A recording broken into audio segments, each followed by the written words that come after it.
Merci à toutes et à tous.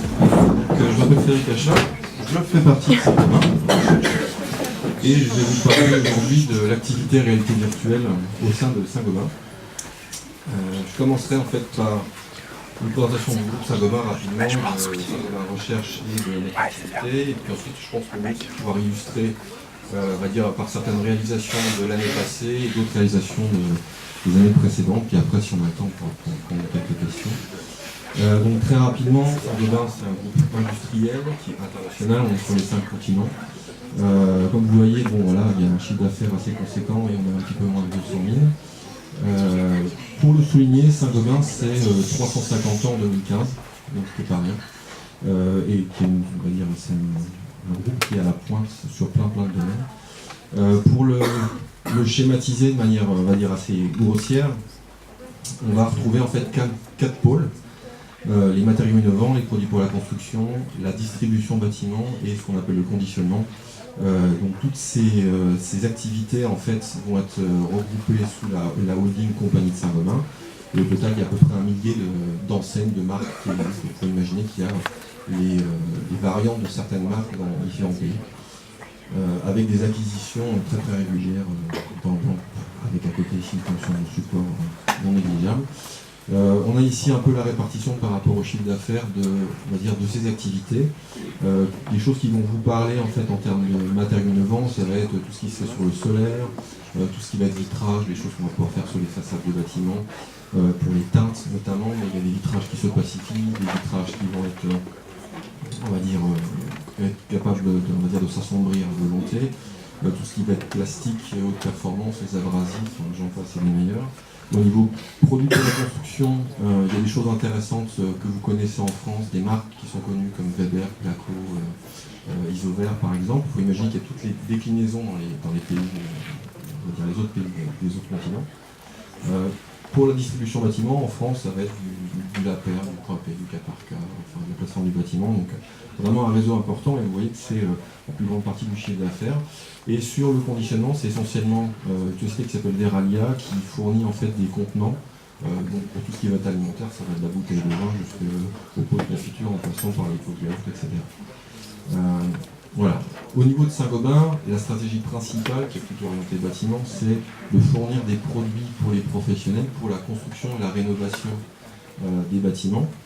Et donc en amont de ça, il y a une R&D qui est assez importante et qui va développer et fournir ces innovations pour les business, pour, on va dire, attaquer des nouveaux marchés. Cette R&D, en fait, c'est 3700 personnes dans le monde. Il y a 12 centres de recherche, dont 7 principaux. Il y en a 3 en France et en Allemagne, un au nord des États-Unis, en Inde et il y en a également un à Shanghai. Le centre auquel j'appartiens, c'est Aubervilliers, donc qui est juste à côté d'ici. On est à peu près 450 et en fait les compétences se répartissent dans ces 4 thèmes. Donc le verre plat qu'on va pouvoir produire pour les vitrages ou d'autres applications, on va dire par exemple pour l'automobile ou comme l'éclairage par exemple, il y a des choses qui se font. Donc surtout les procédés de fabrication, donc les fours verriers, le dépôt, l'assemblage d'éléments pour la création par exemple de la fibre de verre qui peut se faire aussi de cette manière-là. Et puis il y a une problématique énergétique qui est quand même très importante en ce moment. Et donc il y a un travail pour réduire la consommation énergétique. Il faut imaginer qu'un four verrier, c'est ce que vous voyez là, c'est un bain, on va dire, de verre liquide qui est très régulièrement, on va dire, chauffé par des grosses quantités de gaz.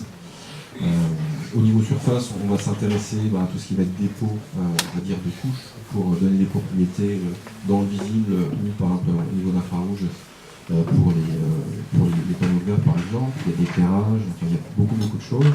Les produits pour la construction, donc la composition des enduits, mortiers, enduits, tout ce qui va être procédé de fabrication et également ici la réduction des émissions et de la consommation énergétique réduite pour la fabrication de ces différents produits.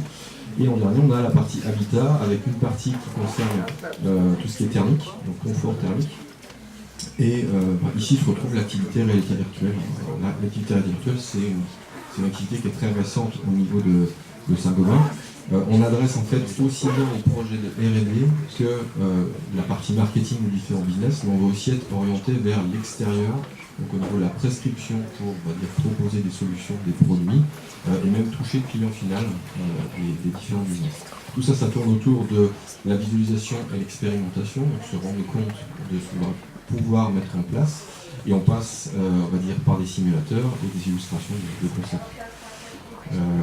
Au niveau on va dire, du périmètre de nos activités, en fait, sous l'intitulé activité réalité virtuelle, en fait, on va faire de l'image de synthèse, de la réalité virtuelle et des applications interactives, et aussi de la réalité augmentée. L'intitulé réalité virtuelle est un peu, on va dire, élargi autour de ça.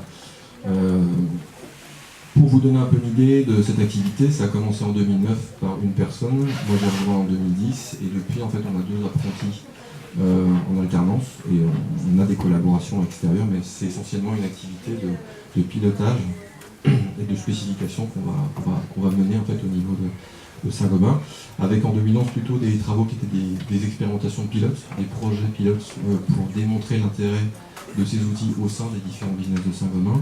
Et puis depuis 2012, on est vraiment dans une phase où on va dire, être sur des projets, on est vraiment intégré au projet de R&D, et on va dire, on est complètement financé pour la réalisation de ces différents travaux. Là, vous avez une distribution, on va dire, sur l'année 2013 de certaines de nos activités. Donc vous voyez qu'on travaille assez peu pour la distribution pour l'instant, mais beaucoup pour la partie matériaux innovants. Et voilà, quelques exemples rapidement. Au niveau rendu, donc image de synthèse, on va s'intéresser ici à pas faire des belles images, mais des vraies images.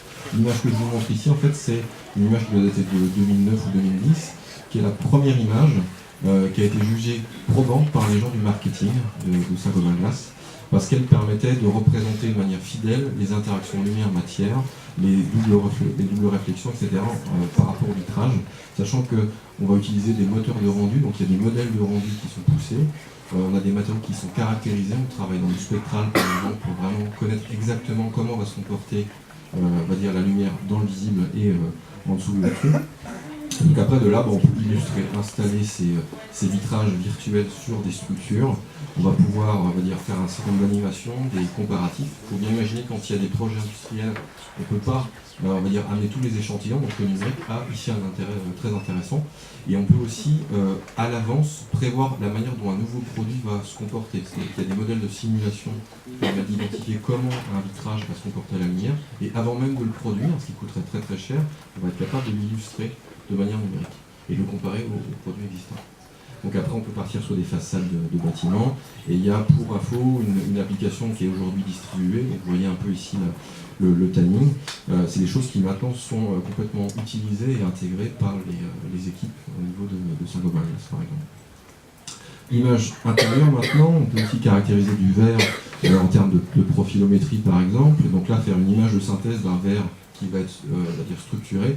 Et là, de la même manière, pour aller très très vite, on va être capable, partant d'une scène 3D, alors le temps que ça charge, voilà, partant d'une scène 3D, on va être capable, on va dire, de représenter dans une scène complètement numérique les différents matériaux. Donc pour faire ça, on va passer sur une scène qui a été modélisée, donc il y a un travail d'infographie. De là, il y a un certain nombre de points de vue qui sont identifiés. On va avoir des matériaux qu'on va affecter aux différents éléments. On peut faire des images en relief si on le souhaite. Au passage, le relief aujourd'hui passe par des technologies qui dégradent de manière assez conséquente les couleurs, et c'est un point qui aujourd'hui reste à relever. Il y a des ambiances lumineuses de jour avec lumière artificielle ou de nuit. Et après, voilà, on peut avoir des animations de produits, faire de la surface éclairante, etc., etc. Je passe très vite, parce que malheureusement, je n'ai pas le temps de vous montrer toutes les belles images. Donc, sur ce vitrage, voilà, il y aura toutes les variantes, les comparatifs, les mises en situation. Et pareil, pour les verres texturés que je vous montrais tout à l'heure, il y aura une faisabilité du process de fabrication. C'est-à-dire que ces verres avec des formes sont des verres laminés. La mise au point de l'outil industriel coûte très très cher, donc avant même de se lancer dans la fabrication de cet outil, on va pouvoir le faire en numérique. Un projet intéressant aussi qui concerne ici les produits pour la construction. Donc là, on cherche à montrer à l'utilisateur la manière dont on va pouvoir rénover son bâtiment, sa maison, et surtout à quoi elle va ressembler. Donc là, j'ai cru comprendre que parmi vous, il y a des gens qui s'intéressent à tout ce qui est plutôt patrimoine. Donc il y a peut-être un petit focus qui peut vous intéresser sur la partie reconstruction. Donc là, partant de photos, il y a quelques années, on arrivait à voir quelque chose qui ressemble à ça. Donc là, c'est une espèce de poste de garde. Maintenant, avec on va dire une dizaine de photos, on arrive à avoir une géométrie comme celle-ci, dans laquelle on aura même le détail de la brique, donc qui offre, on va dire, un niveau de précision suffisant pour les premières applications qu'on a. On a accessoirement les textures qui vont être rajoutées par-dessus. Ça marche pour différents bâtiments. Là, ça vous montre un peu le niveau de détail qu'on peut atteindre avec ces différentes technologies. Bon, des applications sur essentiellement l'extérieur aujourd'hui. En fait, dans ce processus-là, on souhaite faire une acquisition, faire une reconstruction. Ensuite, il y a une étape dont Indira a parlé tout à l'heure, qui est ce que moi j'appelle la sémantisation, c'est-à-dire passer d'un modèle, d'un nuage de points qui n'a pas on va dire de signification à un modèle paramétrique. Donc là, on est dans le monde de la CAO, et partant de là, on va pouvoir numériquement enrichir ce bâtiment par une couche qui sera, on va dire, le système d'isolation. Ici, on s'intéresse à l'isolation par des plaques de polystyrène et un enduit de finition. Donc au total, ça donne en fait un certain nombre de photos comme celle-ci qu'on va pouvoir faire autour d'un bâtiment. Donc là, il y en a, on va dire, une dizaine, une vingtaine, ça dépend de la complexité du bâtiment. Par un ensemble de traitements qui sont aujourd'hui automatisés au mieux, mais il reste quand même des phases manuelles. On va pouvoir faire de la désignation pour identifier quelles sont les surfaces et les ouvertures intéressantes, qu'on va pouvoir ensuite, par un processus ici en fait simplifié, recouvrir d'un système d'isolation. Donc là, en fait, c'est des rangées en fait de polystyrène qu'on va pouvoir plaquer. Ça permet de détecter très tôt les faisabilités, de connaître les quantités, enfin, et on va même jusqu'au chevillage du bâtiment. Donc c'est pour consolider, bien fixer ces plaques sur le bâtiment. Et on peut passer à l'image de synthèse. Et là, sur les photos de départ, on peut venir rajouter en fait les couleurs et les teintes qui étaient prévues. Là, c'est des aplats et on travaille en ce moment sur la partie, on va dire, grain, rendu d'aspect de ces traitements. Donc là, la phase aval, c'est l'image de synthèse, en fait, derrière tout ça. Donc les intérêts, ils sont commerciaux, techniques et aussi en termes de qualité. Il y a une faisabilité, on va dire des devis qui peuvent être produits, on a les quantitatifs, on peut d'un point de vue technique identifier quels sont les points techniques à soulever, les singularités, comment est-ce qu'on va pouvoir les traiter, aiguiller l'artisan sur telle ou telle solution ou tel mode de pose, parce qu'il y a des réglementations, parce que derrière il y a la garantie décennale du bâtiment, on ne peut pas faire n'importe quoi et les performances sont aussi liées à la qualité de la mise en œuvre de la solution. Et en fait, en dernier, on a la qualité dont je vous parlais. Donc, on peut produire des plans de calpinage. Donc, c'est la pose de ces différentes plaques. Et on va dire des plans, enfin, une maquette 3D pour illustrer et faire comprendre en fait à la personne ce qui sera possible de faire. Donc j'en ai fini sur cette partie-là. D'un point de vue distribution, donc on s'y intéresse depuis on va dire assez peu de temps, mais par exemple pour la paire, vous imaginez bien que ne serait-ce que pour le point escalier, on ne peut pas avoir 13 000 escaliers dans un centre, dans un point de vente. Donc là, le numérique a aussi un intérêt pour illustrer toutes les variantes et permettre de guider en fait le client sur on va dire les choix qu'il a.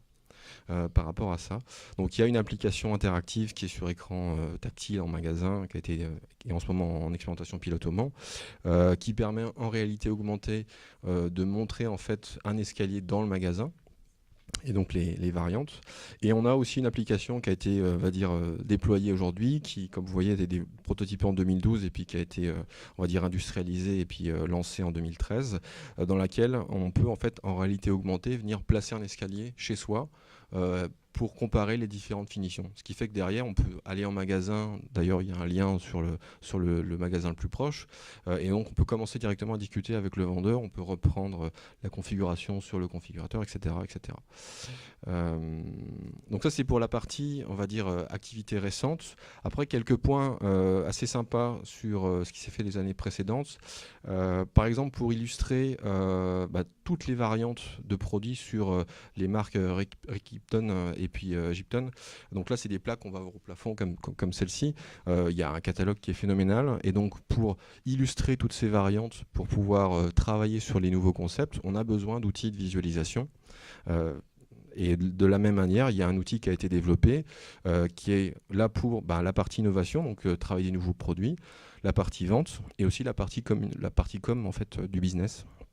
Donc de là, en fait, on peut avoir une application comme celle-ci, on clique sur un lien, on se retrouve dans un environnement 3D interactif dans lequel on peut se balader et comparer, on va dire, interactivement les différents produits.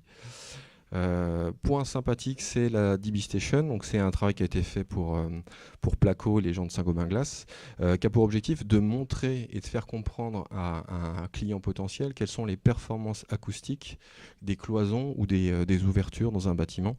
Là, il y a une vidéo que je vais vous passer qui vous explique un petit peu ça.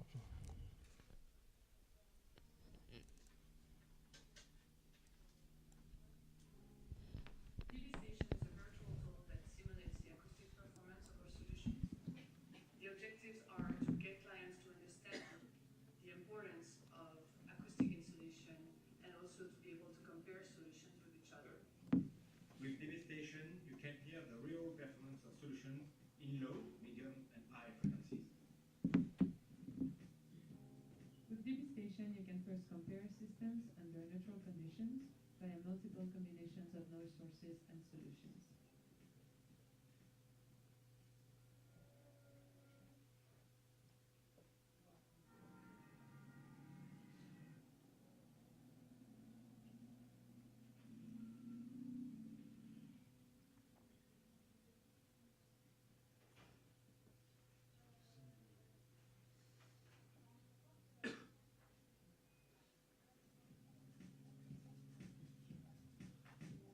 The tool is available on iPads and other touchscreens.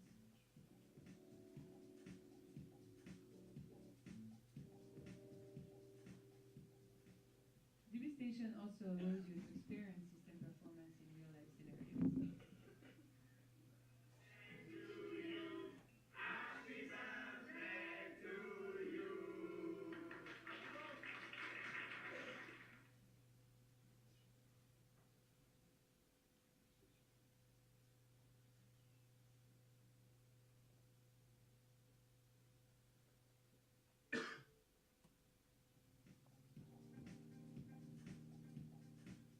DB Station can be used for training, events, sales support, and others.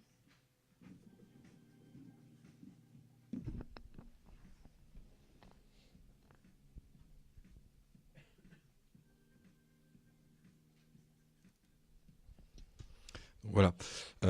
Donc cette vidéo, en fait, elle souligne aussi un point, c'est que, par exemple, dans cette salle, vous n'avez peut-être pas entendu tous les sons qui sortaient dans certaines configurations. Donc en fait, la technologie qui permet de restituer de manière fidèle un son, elle est aussi très importante dans ce genre d'outils. Donc là, on travaille avec des casques fermés qui isolent quand même beaucoup de l'environnement. Mais l'intérêt ici, c'est de travailler en relatif, c'est de comparer en fait deux solutions. On ne pourra jamais reconstituer le son exact du cri du chien du voisin. Il faudra en fait, on va dire, comparer dans les hautes fréquences ou les graves pour choisir en fonction du type de nuisance en fait la solution dont on a besoin. Sur cette partie, on va dire simulation pour la partie acoustique, il y a des, on va dire, des restitutions qui sont basées sur des modèles. Donc, comme pour tout à l'heure, il y a des modèles d'éclairage, on va ici avoir des modèles acoustiques avec des outils de traitement amont qui vont prendre en entrée les mesures qui ont été faites sur les capacités d'isolation des différentes cloisons. Et derrière, il y a des sons précalculés qui sont utilisés pour cette restitution-là. D'un point de vue thermique, il y a une application un peu dans le style de la DB Station qui avait été prototypée, qui s'appelle Tactitherm, qui a là pour objectif d'illustrer la manière dont on va pouvoir représenter le confort thermique. Alors le confort thermique, c'est assez vaste, ça peut être dit comme étant l'absence d'un confort. D'un point de vue, on va dire, température opérative, on peut dire que le sentiment de confort, il va être influencé par 60% par la chaleur qui nous revient des murs et par 40% par la température de l'air. Et donc après, de là, on peut, dans un environnement virtuel, on va dire, dans différentes conditions d'éclairage à différentes heures de la journée, représenter des résultats de calcul. Et donc tout ça, ça s'intègre ensuite sur, on va dire, un écran tactile ou des systèmes immersifs. Là, je pourrais vous montrer un petit quelque chose. Et là, en fait, se pose le problème de la restitution. Donc autant pour le visuel et l'acoustique, on avait, on va dire, des moyens qui existent aujourd'hui. Et il y a aujourd'hui, on va dire, assez peu d'interfaces qui permettent de restituer fidèlement ce sentiment de confort et de température. Donc pour l'instant, on est limité, on est obligé de passer par, on va dire, une représentation visuelle d'un champ de température. Et donc là, on va avoir des plans de coupe dans un environnement qui permettront de se rendre compte en fait de ce qu'on a en fait comme température à côté des fenêtres avec des simples vitrages, double vitrage, etc.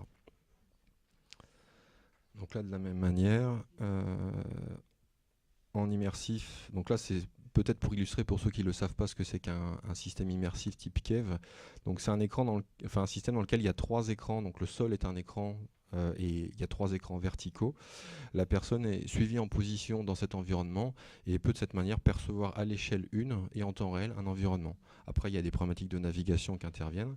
Et une fois qu'on a ça, on peut à loisir changer la géométrie de ce qu'on va voir à volonté. Donc on peut passer d'une journée d'été à une journée d'hiver, on peut passer la nuit, etc. Et après, intégrer des données. Donc là, ça va être des champs de température qu'on va pouvoir illustrer par des plans de coupe ici qu'on va pouvoir interactivement piloter avec une interface qui, pour le coup, a été sur iPad. Et ensuite, on a sur le rythme de la journée les évolutions de température qui sont perçues. C'est pas forcément le système le plus adapté pour ce genre d'application, mais après on peut décliner cet outil-là sur des tablettes, sur des écrans un peu plus légers, des dispositifs qui seront peut-être plus transportables que ceux-là. Donc dernière application, donc ce qui s'appelle les systèmes éthiques, donc c'est les systèmes d'isolation thermique par l'extérieur, donc comme ce que je vous montrais tout à l'heure sur la rénovation de façade. Il y a en fait un procédé d'installation qui est assez complexe. Il y a des centres de formation dans lesquels on fait venir les artisans pour qu'ils soient certifiés sur l'installation. Et donc là, par exemple, pour un bâtiment, on va avoir un certain nombre d'éléments qui vont être placés dans un ordre bien précis, avec des contraintes, des règles, des normes en termes de distance, etc. Donc ce genre de visuel peut aussi être produit pour, on va dire, faire passer les bons messages aux personnes et les diffuser de manière beaucoup plus facile à la communauté. Donc là, voilà, on va avoir les profilés, on va avoir les plaques d'enduit qu'on va pouvoir coller sur les façades avec des cotes bien spécifiques. On va avoir un problème de harpage au niveau des coins des murs. Il y aura des renforts qui vont être intégrés sur on va dire, les différents angles, en bas, sur les profils, sur les bords de fenêtres, etc. On finit par, on va dire, un enduit. Il va y avoir une trame pour renforcer cet enduit-là. Et après, il y a un lissage et puis la finition. De là, il y a eu un travail très amont qui a été fait, qui avait pour objectif d'illustrer en immersif ce qui pouvait être fait pour, on va dire, la simulation virtuelle de l'installation de ces systèmes, et puis le travail sur des nouveaux concepts. Et donc là, il y a quelque chose qui a été présenté, on va dire, aux journées de la FRV il y a 2 ans maintenant, je crois, dans lequel en fait on voit du côté gauche l'artisan en train d'installer la solution, et du côté droit la personne en train de vérifier cette installation pour des problématiques, on va dire, d'accessibilité ou d'ergonomie. Donc toutes les étapes ne sont pas forcément simulées, parce qu'il faut imaginer que, on va dire, l'ergonomie d'installation est un peu compliquée à mettre en place. Mais par exemple, là, avec des interfaces tangibles, on peut ici avoir une vraie truelle, coller virtuellement la plaque, manipuler virtuellement la plaque et la coller sur le mur virtuel. Donc là j'appuie sur le point interface tangible, c'est quelque chose qui donne vraiment l'accès à ces systèmes aux naïfs, entre guillemets. Et c'est, on va dire, c'est la base en fait pour réaliser ce genre de simulation. Après, il y a différentes étapes sur tout ce qui va être renfort, chevillage. Donc, bon, tout n'est pas fait virtuellement, mais on peut étudier les différentes configurations, les choix sur des normes, des contraintes, par exemple. Idem pour les modes opératoires pour les renforts. Là, il y a une partie intéressante qui était le prototypage de la projection d'enduit. Donc je vais y revenir après. Il y a en fait derrière ça un modèle de projection qui a pour objectif de simuler le plus fidèlement possible le comportement de l'enduit, qui est quelque chose qui est pas évident. Après, avec les étapes derrière on va dire, d'intégration de trames, de renfort, de lissage. Donc je passe très très vite malheureusement. De là, il y a eu en fait on va dire, tout un travail qui a permis de démontrer l'intérêt de cet outil-là pour, on va dire, travailler à l'échelle 1 avec des matériaux et des outils qui étaient, on va dire, suffisamment réalistes pour être représentatifs. Comparer des configurations de travail, il faut imaginer que le gars ne travaille pas uniquement devant son mur à 1 mètre du sol, il peut être sur un échafaudage à 5 mètres de haut, avec tous les problèmes qu'on peut avoir d'alimentation électrique, d'arrivée de tuyaux, enfin les risques, etc. Et la partie ergonomique est loin d'être négligeable. Les maladies, on va dire, liées à l'activité professionnelle sont quand même assez importantes dans ces milieux-là. Donc travailler sur l'ergonomie, travailler sur voilà, l'accessibilité à certaines zones pour le travail. Tout ça, c'est des choses qui intéressent en fait le développement de ces solutions pour l'habitat.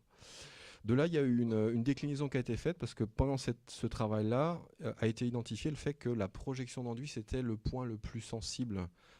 Et dans la formation de l'artisan, il y a facilement 3 tonnes d'enduit qui sont envoyées à la poubelle tous les jours, sachant qu'à chaque fois qu'il a enduit un mur, il faut nettoyer le mur et puis balancer tout le reste à la poubelle.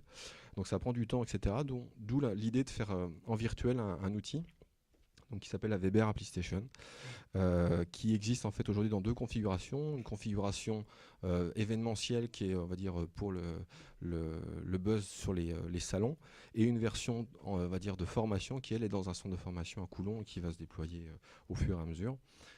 Donc pour vous donner un peu une vision, on va dire, précise de la projection, c'est quelque chose qui est salissant, qui se fait par des temps des fois, on va dire, assez désagréables, qui se fait, on va dire, quand on peut le faire, c'est-à-dire quand il pleut, quand il fait vraiment très froid ou vraiment très chaud, on ne peut pas forcément le faire. Donc les formations aussi sont aussi contraintes par ça. Il y a un geste technique qui n'est pas si évident que ça. Il y a on va dire, une lance de projection avec des choses qui doivent se faire dans un certain ordre pour assurer une certaine qualité de travail. Il y a des gestes à avoir pour mettre suffisamment d'enduit, mais pas de trop, parce que sinon il faut l'enlever. Si on n'a pas assez, il faut en ramener.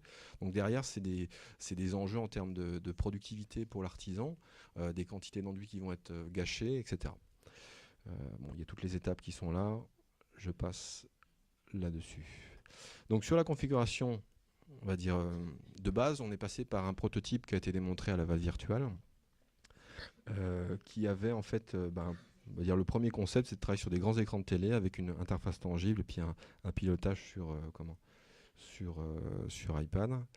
Et donc là, on retrouve on va dire la première ébauche de ce système de formation, où là, de la manière virtuelle, on va avoir notre lance, notre enduit. La lance est suivie en position.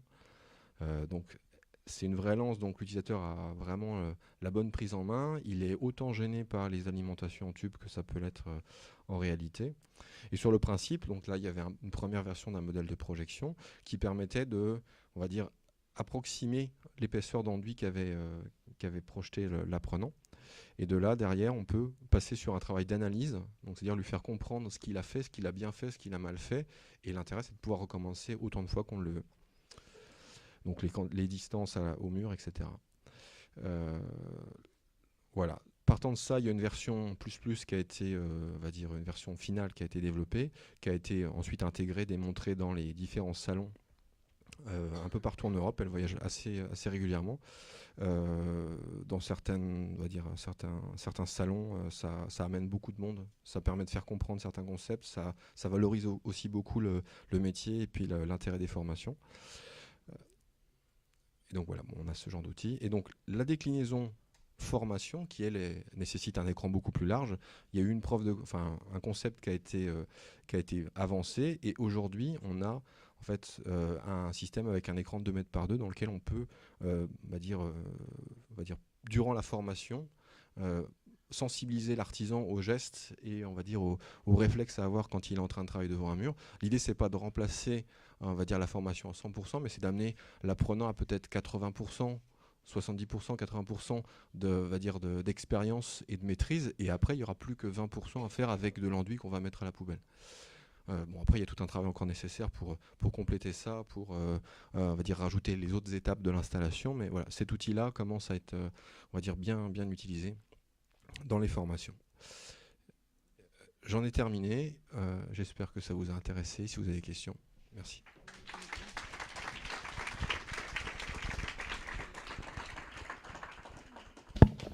Merci beaucoup. J'aurais une question concernant les vitrines intelligentes, c'est-à-dire la vitrine comme support d'information. Est-ce que vous les développez ou est-ce que vous allez les développer et quel type d'usage vous y verriez au niveau aussi bien de la domotique que finalement comme support d'information urbaine? J'avoue que sur cette partie-là, on commence tout juste à s'engager sur tout ce qui est on va dire numérique chez Saint-Gobain. L'activité réalité virtuelle, où je vous le montrais, elle est vraiment très très jeune. On va dire tous les business n'ont pas encore le réflexe de faire appel à ces nouvelles technologies. On en parlait tout à l'heure, mais le besoin n'est pas encore clair aujourd'hui. Il faut l'affiner. Il y a des premiers travaux, des premières ébauches de concepts pour piloter des choses avec des interfaces on va dire tactiles par exemple, mais ça reste encore un champ de travail vraiment très très vaste. Ça c'est pour la partie produit, pour la prestation au niveau du client, et après d'un autre côté pour les business, notamment au niveau distribution, il y a un enjeu colossal qui est tout ce qui est e-commerce, les interfaces à travers le web, à travers les tablettes, etc., qui sont, on va dire, assez liées, et on va dire, on va rentrer dans l'âge du numérique dans la décennie qui vient. Et enfin, ça va être un enjeu parce que pour certains business, on va dire, tout n'est pas numérisé, tout n'est pas, on va dire, disponible aujourd'hui, et il faut aussi choisir ce qu'on peut exposer, ce qu'on souhaite exposer à l'extérieur du business. Merci beaucoup. Des questions? Michel, tu en as une sur... Oui. C'est sur les technologies de réalité augmentée. Qu'est-ce que vous disiez comme support quand vous, par exemple, vous dites que ce qui est très intéressant, vous proposez à l'utilisateur de pouvoir simuler l'insertion d'un escalier chez lui. Voilà. Quels usages vous faites? Est-ce que c'est vis-à-vis du plus grand public uniquement ou grand public et professionnel? Et quel type de support vous utilisez? Voilà, est-ce que, par exemple, on parlait hier de lunettes de réalité augmentée. Est-ce que c'est ce genre de choses qui peut vous intéresser? Et comment vous utilisez la réalité augmentée comme support finalement, voilà, comme commercial ou de simulation, d'insertion de projets d'aménagement, par exemple, vous voyez?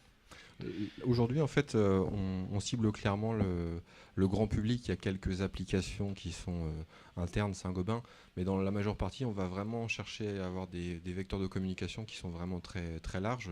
Donc aujourd'hui, toutes les tablettes smartphones sont le support de prédilection.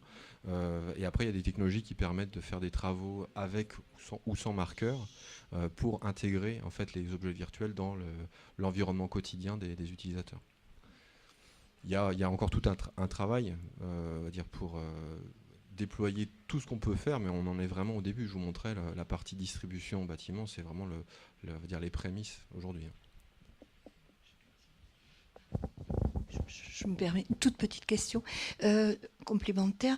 On a vu ce que vous avez développé en matière de formation, ces modules de formation qui paraissent vraiment extrêmement sophistiqués, finalement performants, analysés, etc.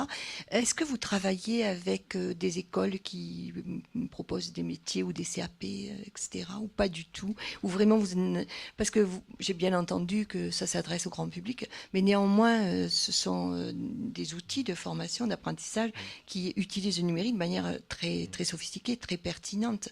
Donc est-ce que quelque chose avec la transmission de l'éducation nationale n'aurait pas pu se mettre en place, ou est-ce que vous travaillez avec? La partie en fait formation, elle est vraiment dédiée plutôt à un public de professionnels. Donc là, on adresse, pour ce que je vous montrais, c'est la partie Weber. Donc il y a des centres de formation un peu partout en France. Et donc là, en fait, c'est l'artisan qui va être formé aux gestes techniques. Et donc là, bon voilà, on va pas former, on va dire, une personne lambda à venir installer un système d'isolation chez elle. On va adresser ici l'artisan. Et donc par rapport à ça, c'est des choses qui, pour l'instant, sont déployées uniquement en interne, mais on a déjà été sollicité et certains organismes de formation, on va dire, se sont déjà rapprochés. Et il y a des échanges qui sont potentiels. Merci. Ronan? Ça rebondit un petit peu sur la question de Ghislaine. Au-delà de la formation, est-ce que ces outils sont utiles dans des logiques d'amélioration de la coopération avec différents sous-traitants? C'est-à-dire, par exemple, vous avez pris l'exemple du calpinage sur des tailles de pierre pour des façades, etc. Est-ce que vous partagez vos outils de représentation avec différents artisans ou différents sous-traitants avec lesquels vous serez amené à travailler pour optimiser justement, par exemple, la taille de la pierre ou des choses comme ça? Il y a des travaux qui sont menés pour, à partir de ces modèles, faire une optimisation de l'installation pour réduire ses coûts, etc. Après, tout ça, c'est un ensemble de services qui sont en train de se mettre en place, qui on va dire, ont pour objectif, de manière très claire, hein, enfin, on souhaite valoriser les solutions de Saint-Gobain, et donc c'est des choses qui vont, on va dire, adresser, on va dire, ces solutions et accompagner l'artisan dans sa démarche commerciale, technique. Et donc derrière, l'idée, c'est de lui offrir des nouveaux marchés pour, on va dire, faciliter, on va dire, l'accord sur le principe d'un nouveau chantier.